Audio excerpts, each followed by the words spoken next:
Ada 5 perkara yang kalau masih ada dilakukan oleh orang yang berpuasa, maka itu akan tuhbitus shaum, menghabiskan pahala puasanya. Wah, kan dahsyat nih, Pak.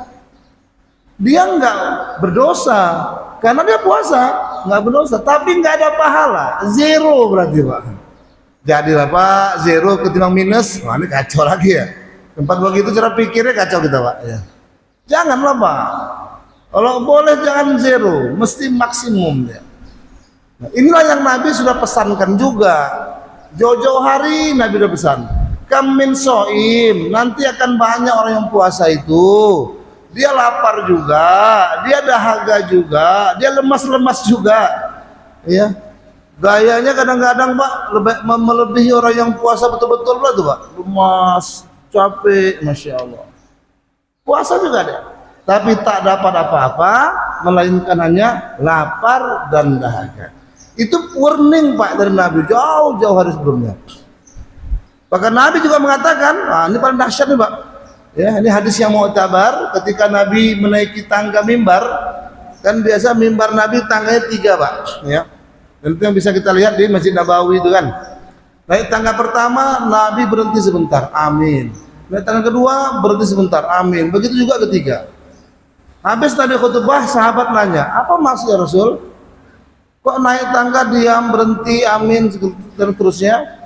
Maka Nabi pun menjelaskan. Apa kata Nabi? Syaqqa abdun. Aduh, celaka kali nanti ya seseorang itu. Kenapa? Adraka Ramadan, dia dah jumpa dah Ramadan, dia dah bersama dah Ramadan, tapi kata baginda Rasul, fansalakha minhu walam yughfar lahu, dia tak dapat apa-apa. Walam yughfar lahu, dan tak dapat ampunan daripada Ramadan itu. Itu pernyataan Jibril kepada Nabi Pak. Waktu Nabi mau naik mimbar, maka Nabi pun sambil sedih menundukkan kepala mengatakan amin. Maksud Nabi itu apa? Aduh betul, celaka. Begitu, bukan mengaminkan orang yang begitu Pak. Kok Nabi setuju ya ada orang yang Ramadan tapi tak dapat apa-apa? Bukan. Maksud Nabi itu amin. Maksudnya aduh kasihan betul, celaka betul. Ini aminnya itu aidnya, kembalinya kepada kata-kata syakonya itu. Nabi membenarkan, celaka betul, kasihan betul gitu. Mudah-mudahan kita tak termasuk di dalamnya. Amin. Bayangkan Bapak itu Bu, malaikat Jibril sampai risau Pak. Kalau orang risau wajar, ini malaikat risau. Sampai langsung dengan Nabi katakannya, ya Rasul jangan sampai begitulah ya, kira-kira gitu Pak. Mudah-mudahan umatmu jangan sampai begitu. Nah, apa 5 perkara yang menghabiskan pahala puasa dan menjadi celaka sebagaimana sabda Nabi tadi, mengulang pernyataan Jibril.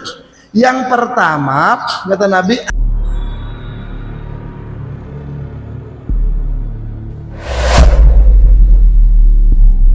Assalamualaikum warahmatullahi wabarakatuh. Alhamdulillahi wassalatu wassalamu ala Rasulillah wa ala alihi wa sahbihi wa mawalah wa la hawla wa la quwata illa billah. Yang sama kita muliakan Pak Imam Masjid Al-Uswah, yang sama kita hormati Bapak Ketua dan jajaran pengurus Masjid Al-Uswah, yang sama kita banggakan Bapak dan Ibu jemaah salat subuh yang insyaallah akan senantiasa diberikan keistiqomahan oleh Allah Subhanahu wa taala untuk tetap dapat membersamai subuh dengan berjemaah hingga berakhirnya kehidupan kita nantinya. Bapak Ibu, beramal agama ini tak usah lama-lama Pak. Amal agama ini paling-paling cukup sampai kita mati aja, cukup Pak. Dan mati selesai deh. Jadi sebelum mati Pak, kita tetap semangat. Karena memang untuk perkara kebaikan ini kita harus paksakan. Nggak bisa tak dipaksakan, karena ada satu makhluk, ada satu hal yang memang Allah Subhanahu wa taala takdirkan, yang dia mempunyai tupoksi, tugas pokok dan fungsi untuk menghalangi kita manusia untuk berbuat kebaikan. Memang tugasnya itu Pak. Ya, nanti dia kalau nggak menjalankan tugas, dia kena warning dari Allah Ta'ala, gitu dia kira-kira. Ya. Maka berbagai cara akan dia buat supaya yang namanya manusia itu terhindar daripada berbuat kebaikan. Maka kalau kita sudah mengetahui, kita sudah mengenali, kita sudah memahami tupoksinya dia itu, maka tugas kita cuma satu. Apa itu Pak? Lawan. Lawan. Kalau tak kita lawan, nanti kita menjadi bekawan. Kalau udah bekawan, nah ini payah nih Pak. Akhirnya nyatu kita sama dia. Apa itu Pak? Yang memang Allah tugaskan untuk menghalangi kita daripada kebaikan? Itulah yang kita kenal dengan nama syaitan.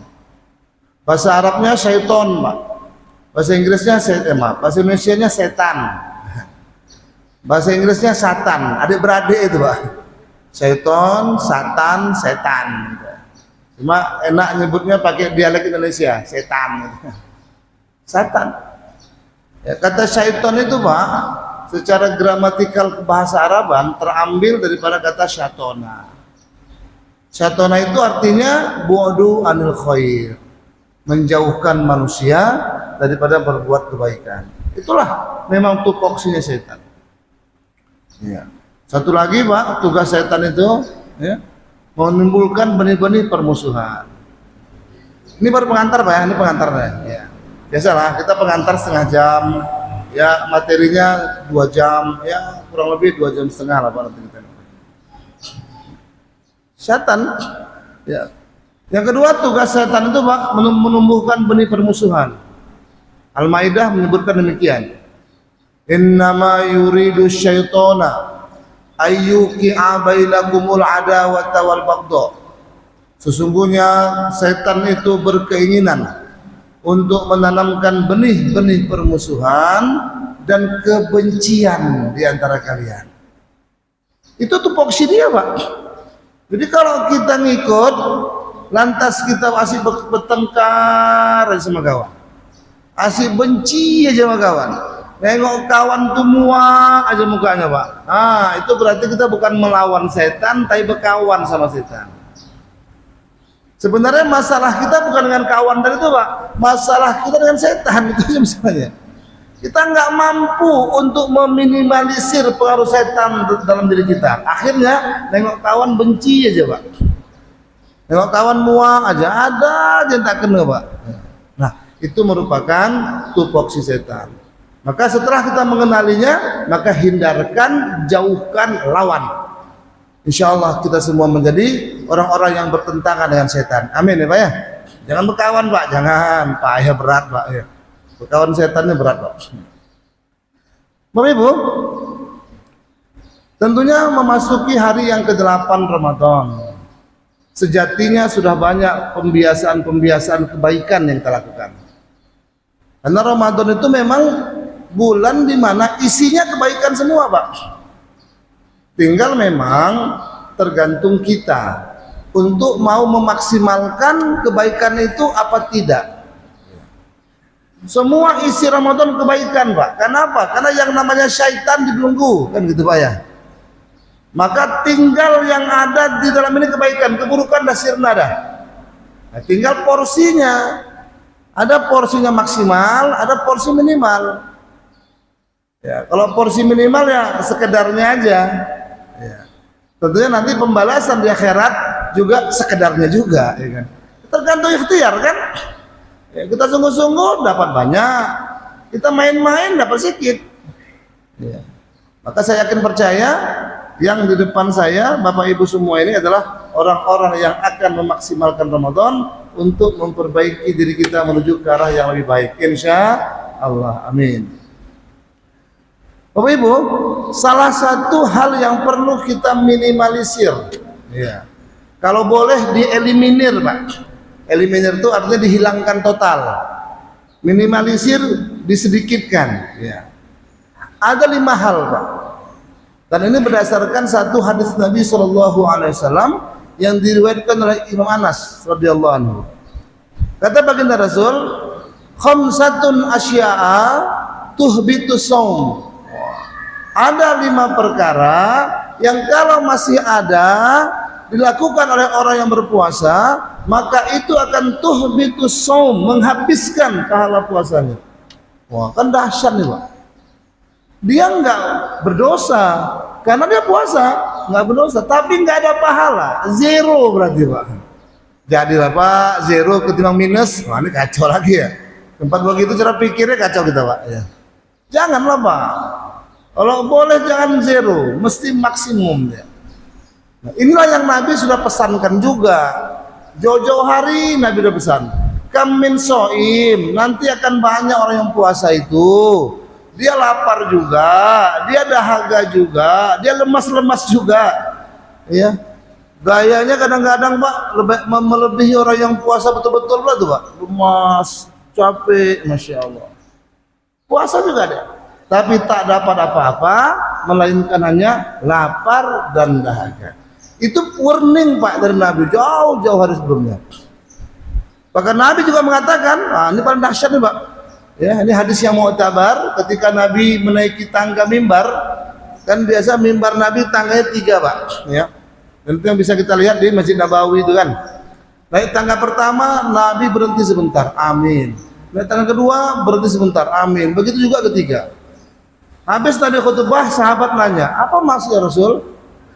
Kok naik tangga diam, berhenti, amin, dan seterusnya? Maka Nabi pun menjelaskan. Apa kata Nabi? Syaqqa abdun. Aduh, celaka kali nanti ya seseorang itu. Kenapa? Adraka Ramadan. Dia dah jumpa dah Ramadan. Dia dah bersama dah Ramadan. Tapi kata baginda Rasul, fansalakha minhu wa lam yughfar lahu. Dia tak dapat apa-apa. Walam yughfar lahu, dan tak dapat ampunan daripada Ramadan itu.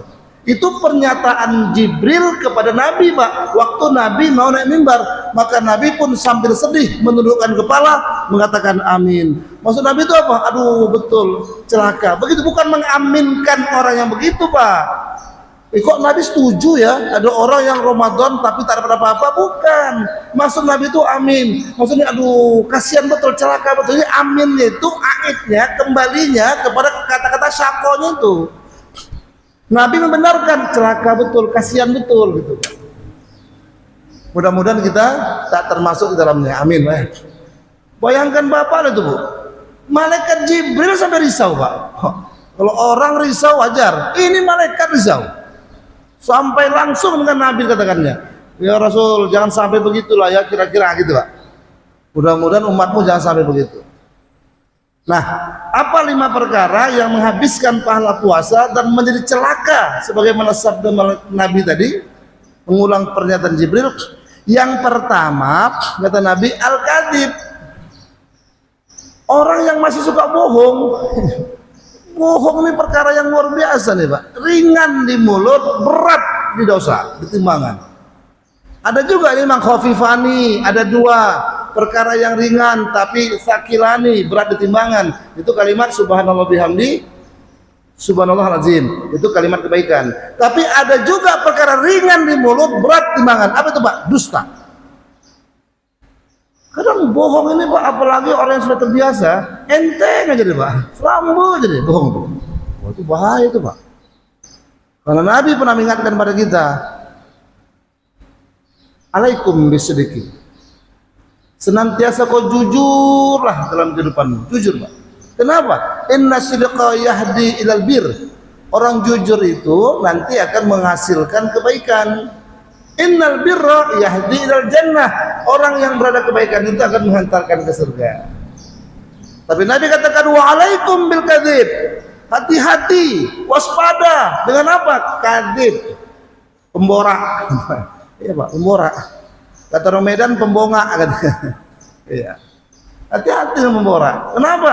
Innal kadziba yahdi ilal fujur. Kebohongan itu tetap akan membawa kepada keburukan. Sebaik apapun disimpan, sebaik apapun dibungkus, sebaik apapun casingnya, tapi yang namanya kebohongan yahdi ilal fujur, tetap akan membawa keburukan dan pasti akan ketahuan. Makanya ada kalimat yang dalam budaya kita orang Melayu Pak ya, apa? Bangkai kecil. Bantu Pak. lambat laun bangkai akan, nah gitulah Pak, kira-kira begitulah Pak ya. Yang namanya bangkai itu Pak, bagaimanapun dicium, dicium Pak, disimpan pasti akan tercium juga. Dan itulah keburukan, bangkai. Karena Nabi katakan, senantiasalah kau berkata yang baik, qulil haqqa walau kana murron, walaupun itu pahit dirasa. Biarlah kita pahit di awal, tapi manis di akhir. Kadang-kadang kita orang yang suka lip service nih Pak, basa-basi, ya kan? Di depan bukan main lagi manis, di belakang, awas kok ya, Masya Allah. Jangan jadi orang yang munafik Pak. Jangan jadi orang yang lain di depan, lain di belakang. Orang yang bohong itu adalah orang yang munafik. Di depan berbeda, di belakang berbeda. Innal kadhiba innal fujura yahdi ilan nar. Keburukan itu akan menghantarkan kamu kepada neraka. Yang pertama yang perlu kita waspadai adalah al-kadhib, penyakit dusta. Dusta ini Pak bukan yang di lisan. Sekarang dusta di tangan Pak, di jari. Ini gawat lagi nih Pak. Oh saya nggak berdusta, tapi saya hanya menyebarkan berita. Pertanyaannya, yang disebarkan itu sudah dilacak belum kebenarannya? Ini kan kadang-kadang pantang kita, kata orang PTT Pak, pantang tak top, ya kan? Pokoknya dapat berita, paten nih, sebar, rupanya bohong itu Pak, hoax Pak rupanya. Maka itu pun akan membawa keburukan pada kita. Makanya disitu dikatakan sharing dulu, saring dulu, baru di sharing. Kadhib. Yang kedua Pak, ghibah. Ya, ghibah ini perkara yang ringan juga Pak. Kadang-kadang nggak sadar kita ada ghibah Pak. Ya. Karena ghibah ini nggak dengan ucapan saja, pakai gelagat, pakai isyarat pun ghibah juga. Lewatlah satu orang pendek Pak, mohon maaf ya, Pak, ini bukan mencaci Pak ya. Lewat orang pesek, pendek, jelek, tonggek Pak ya, depan kita. Langsung kita pun kode sama kawan sebelah. Kata-katanya, ghibah itu Pak, Masya Allah. Walaupun pakai isyarat mata. Dan itulah yang pernah terjadi oleh Aisyah, sebenarnya istri Nabi. Ya. Istri Nabi itu gurau-gurau, biasalah Pak laki bini gurau-gurau kan. Lewatlah seorang yang pendek, ya. Aisyah kode sama Nabi. Dia bukan mencaci, bukan, ya, menghangatkan situasi laki bini supaya romantis Pak, ya kan. Ya, kan kita bikin romantis kira-kira gitu Pak ya. Dikode sama Aisyah Pak, Rasul. Wah, Nabi marah Pak, marah Nabi, muntahkan Aisyah. Wah, kaget Aisyah Pak. Jadi maksudnya ini Pak, Nabi itu kalau perkara perkara mesra oke, perkara gurau-gurau oke, tapi jangan menjadikan perkara perkara dosa jadi gurauan. Nah itu Pak. Kita kadang-kadang semua jadi gurauan Pak. Ya, nggak penting lah nak dosa ke nak pahala semua jadi gurau, nggak bisa Pak. Tengok-tengok juga dia. Gurauan oke, melucu oke, tapi perkara kebaikan yang hak itu boleh. Nah, kata Nabi, muntahkan Aisyah. Kaget Aisyah. Kenapa ya Rasul? Kau telah bergibah Aisyah. Masya Allah. Karena kan dalam ayat dikatakan dosa gibah itu adalah sama dengan makan bangkai. Ayuhibbu ahadukum ayyakula lahma akhihi maitan fakarihtumuh. Sukakah kamu makan bangkai, kata Allah, ya, saudaramu yang telah mati, fakarihtumuh, maka pasti kau akan merasa jijik untuk melakukannya. Maka dosa gibah itu sama dengan makan bangkai. Itu Pak, gibah. Ya. Walaupun memang Ibu dan Bapak dalam kajian selanjutnya gibah itu ada yang dibolehkan, ada. Pertama, gibah atau menceritakan keburukan orang lain untuk kepentingan penyelidikan. Itu boleh Pak. Bapak nengok satu kejadian pembunuhan, ya, perampokan di depan mata Bapak Pak. Kemudian datang polisi minta keterangan. Pak, Bapak tengok tak kejadiannya Pak? Bapak diam aja. Pak cakap Pak, diam aja. Kenapa tak cakap Pak? Saya takut gibah Pak. Iya. Itu nggak betul tuh Pak. Saya puasa Pak, saya tak mau gibah Pak, rusak pahala puasa. Betul. Ceritakan, karena itu untuk kepentingan pendidikan. Betul Pak, tadi Bapak itu ambil, copet dompetnya Pak, terangkan detail supaya apa? supaya terungkap kasus kejahatannya, itu boleh. Nah, Bapak Ibu, ghibah. Yang ketiga, wan namimah, kata Nabi, adu domba. Masya Allah, ya, suka ngadu-ngadu, Pak. Ya. Bukan mengadu arti melapor, tidak, menyampaikan cakap. Nah, itu ya. Satu orang cakap dengan kita, aduh Pak, itu Pak beliau itu Pak betul Pak gini. Wah. Lantas kita pun nyampaikan juga, Pak, kata Pak Udin itu Bapak tuh Pak gini Pak. Wah. Itulah yang namanya adu domba, namimah kalau dalam bahasa agamanya. Namimah itu sama dosanya dengan membunuh. Ya, artinya apa? Hukumannya bunuh juga itu, Pak. Untunglah tak berlaku hukum syariat, Pak. Kalau hukum syariat berlaku, yang suka adu domba, yang suka melaga-laga, nah itu udah pisah badan sama kepalanya, Pak. Ya. Dipancung. Karena orang yang suka mengadu domba itu yang paling berbahaya. Ya. Akhirnya menimbulkan benih-benih permusuhan. Namimah. Kemudian yang selanjutnya apa tadi Ibu? Wasyahadatuz zur, saksi palsu, sumpah palsu. Sumpah, Pak, itu adalah merupakan kalimat yang diawali dengan 3 kata. Kalau tidak ada 3 kata, maka itu tak dikatakan sumpah, Pak. Iya. Iya. Tadi datang ke sana, sumpah nggak datang. Wah, itu belum sumpah, Pak. Harus ada 3 kata. Apa itu, Pak? Wallahi, billahi, tallahi. Ya. Benar dia buat begitu. Wallahi benar, saya lihat. Itu udah sumpah itu, Pak. Ya. Tapi kalau benar kalau lihat, benar. Sumpah. Itu sumpah main-main itu, Pak. Itu nggak berlaku itu. Wallahi, wah gitu, Pak. Wallahi, saya betul melihat dia melakukannya. Itu sumpah. Kalau nggak betul, sumpah itu menjadi sebuah dosa besar yang harus ditebus dengan namanya membayar kafaroh. Ya. Ada denda yang harus dibayar bagi orang yang ya melanggar sumpahnya. Sumpah palsu, wah itu dahsyat lagi, Pak. Iya. Pakai nama Allah tapi bohong. Iya. Pakai nama Allah tapi bohong. Pak. Apa contoh sumpah palsu pakai nama Allah tapi bohong? Menggunakan kata insya Allah tapi dia tak datang. Iya, Pak. Datang besok ya. Dia udah nggak mau datang nih, Pak. Yalah, insya Allah. Wah, ya. Nah, lusanya ditagih. Loh, kata mau datang. Oh, nggak datang? Ya kan saya bilang insya Allah. Lah, ini pembohong besar ini, Pak. Masya Allah. Kalau memang kita nggak datang, katakan mohon maaf saya tak bisa datang. Kalau kita gunakan kata insya Allah, berarti kita sudah melakukan 2 kebohongan, Pak. Pertama, kebohongan sama Allah, menggunakan nama Allah untuk sesuatu yang kita tidak mau melakukannya. Insya Allah itu kan artinya, Pak, jika Allah menghendaki. Untuk perkara kebaikan, pastilah Allah menghendaki. Menghadiri undangan, menghadiri hajat orang, memenuhi keinginan kawan sama kita, Allah pasti suka itu.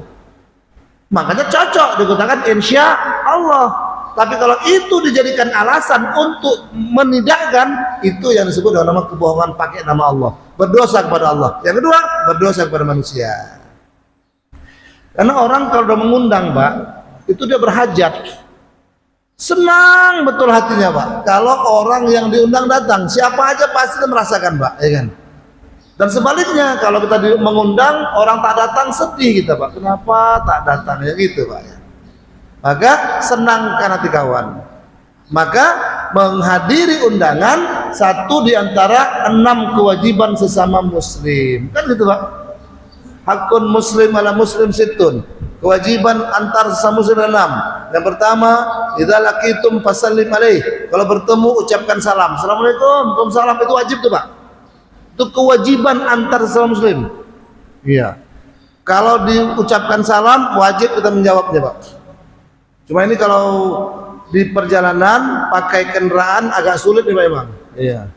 Nah, mungkin tuh itu ada Pak Dedi nih, buka kaca. Assalamualaikum, waalaikumsalam. Wah, itu lebay. Iya. Ya, paling tidak klekson, Pak, tet. Ya. Memang kita perlu ciptakan juga itu, Pak, klekson yang bunyinya assalamualaikum, gitu, Pak. Gimana cara itu, Pak, ya? Ya ini ahli-ahli teknik lah Pak, jangan pula Ustaz tuh mikirkan itu. Ustaz hanya memberikan inspirasi aja. Sudah saatnya Pak klakson itu bunyi assalamualaikum. Wah, ya. Yang sana pun waalaikumsalam. Wah, kan paten. Jadi tebarkan salamnya jalan. Yang kedua, iza da'aka fajibhu. Kalau diundang wajib datang. Jadi menghadiri undangan hukumnya wajib. Jangan pakai kata insyaallah untuk sesuatu yang kita memang tidak ingin melakukannya, dan itu kedustaan yang besar. Yang kelima Pak, yang terakhir ya. Ada waktu kita boleh diskusi aja. Wan nazaru bisyahwat. Wan nazaru bisyahwat. Memandang dengan pandangan syahwat. Oh, ini memang kadang-kadang susah juga Pak. Iya. Bukan susah berarti tak bisa dihindari, harus dihindari Pak. Jangan pakai alasan iya kata Ustaz itu susah, jadi udah tengok aja lah Pak. Enggak gitu Pak. Susah maksudnya di zaman sekarang ini ya. Iya. Karena semuanya tampil depan mata, bukan hanya jauh Pak, dekat pun kadang-kadang Pak. Benda ini benda paling dahsyat nih Pak. Maka dibilang setan gepeng ini Pak. Setan gepeng nih Pak. Gunakanlah ini sesuai kebutuhan aja. Iya. Mau telepon, kasih kabar, pakailah Pak. Lama-lama nengok nih Pak, bermunculan semua itu Pak. Tahu apa-apa Pak. Habis pahala kita Pak, masya Allah. Ini masih dihindari. Ya. Memandang dengan syahwat itu menghabiskan pahala puasa. Allah Pak. Habis Pak. Maka cerdas dan cermatlah menggunakan alat teknologi. Bukan tak perlu Pak, perlu, tapi seperlunya. Yang namanya seperlunya jangan lama-lama Pak, namanya seperlunya. Kadang-kadang kita ya lebih lama pula Pak baca WA ketimbang baca Quran. Nah, ini kacau nih Pak. Ya, maka gunakan dia seperlunya. Memandang dengan syahwat itu membatalkan dosa, membatalkan pahala puasa. Nah Ibu Bapak, disinilah perlunya kita ini Pak kerjasama antara kaum ibu dan kaum bapak. Karena biasanya pandangan syahwat itu bertumpu kepada aurat. Kalaulah ibu-ibu kita alhamdulillah paham bahwasanya yang dimilikinya itu, tubuhnya itu bisa mengandung dosa pada orang lain, sehingga dia harus tutup dengan sempurna, itu menyelamatkan Pak, Bu, izin. Menyelamatkan kami-kami ini lah, Masya Allah. Kan nggak mungkin juga Pak kita tunduk aja Pak, masya Allah, bawa kendaraan tunduk aja, aurat astagfirullah, aurat nabrak buap gitu. Maka perlu kerjasama. Maka itulah Allah mengajarkan perempuan itu auratnya tutup ya Bu, bukan bungkus. Itu dua istilah yang perlu dipahami. Kalau tutup sekedar menutup, ya maaf, kalau tutup itu tertutup, tak kelihatan dia, itu tutup. Kalau bungkus masih kelihatan, bungkus ya Pak ya. Macam lepat dibungkus, lepat nggak tutup Pak, bungkus lepat tuh kan. Artinya apa? Masih nampak bentuk-bentuk lepatnya gitu loh Pak. Itu bungkus namanya. Iya. Tapi kalau tutup, nah aurat itu tutup. Makanya Ibu dan Bapak, ya, dalam analisis kebahasa Araban, kata aurat itu kan akar katanya arun, Pak. Arun itu artinya aib, onar, tercela, keburukan. Itulah makna dasar daripada aurat yang terambil dari kata arun. Jadi wajar Pak, kalau aurat tak ditutup, maka akan menimbulkan keaiban bagi orang yang mengenakannya. Aib dia Pak. Contoh gampang aibnya Pak, kalaulah masuk orang ke masjid atau lewat depan masjid kita nih Pak, seorang perempuan ya pakai pakaian ketat, mohon maaf ya, jangan dibayangkan Pak, jangan bayangkan pakai pakaian ketat ya, pakai pakaian adiknya, baju adiknya Pak, pendek-pendek ya, lewat depan masjid kita Pak.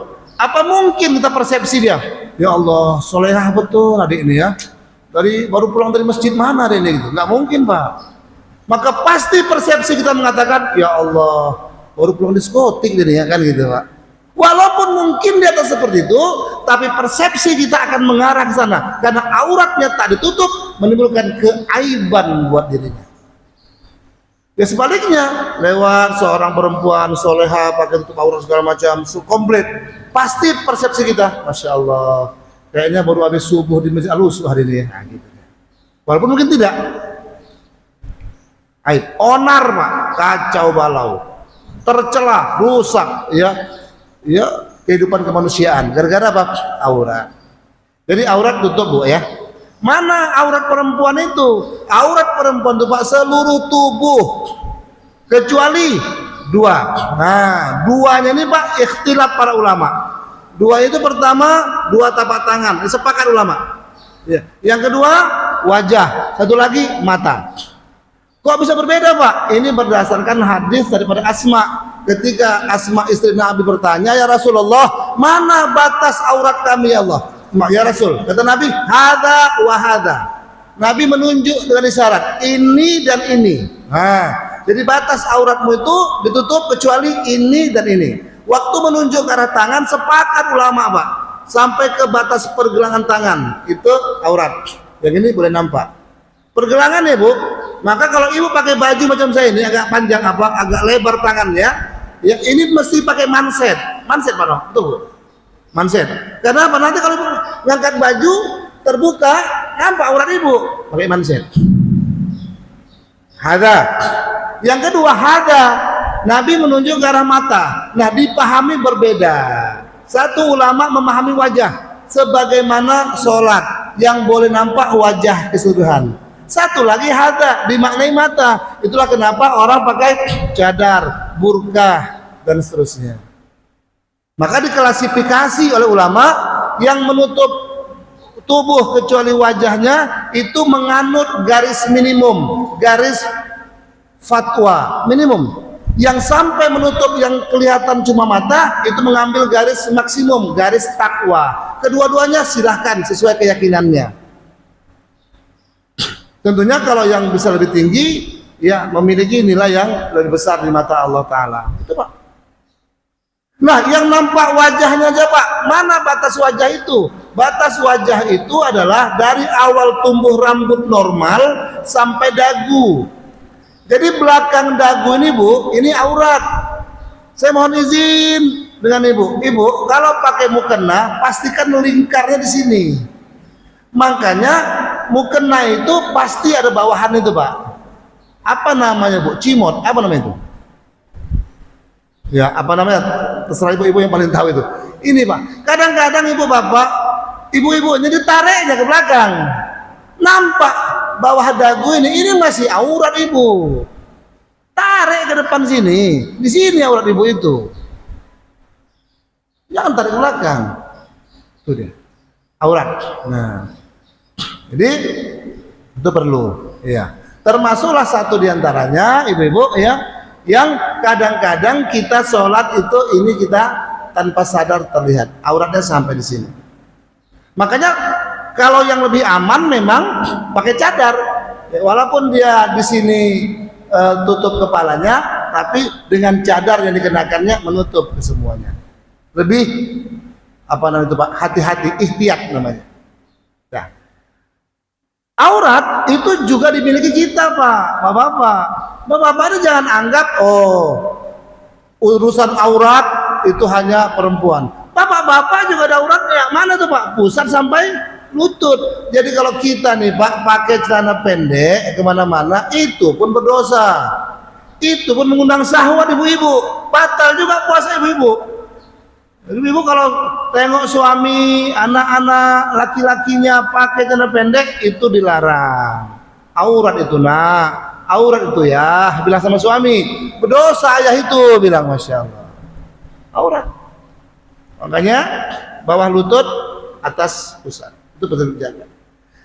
Nah ibu bapak yang berbahagia, wa nazaru bisyahwat, melihat dengan syahwat, baik secara langsung ataupun bermedia seperti handphone, televisi dan semuanya, itulah hal-hal yang merusak puasa yang sebagaimana disabdakan Nabi SAW. Mudah-mudahan ibu dan bapak kita semua terhindar dan ini dijadikan latihan.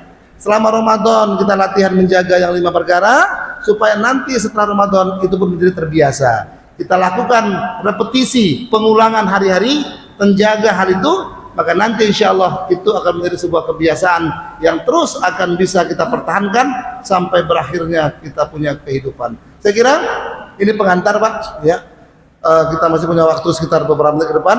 Jika ada yang ingin menambahkan, menyempurnakan, monggo dipersilakan atau bertanya, ya, untuk kita selesaikan sampai menjelang waktu isyraq tiba. Silakan Bapak Ibu. Ada? Kalau nggak ada, kita tutup doa. Baik Bapak Ibu, nampaknya ya terlalu panjang tahajud kita malam tadi Pak, sehingga mungkin terlalu penat dan capek kita.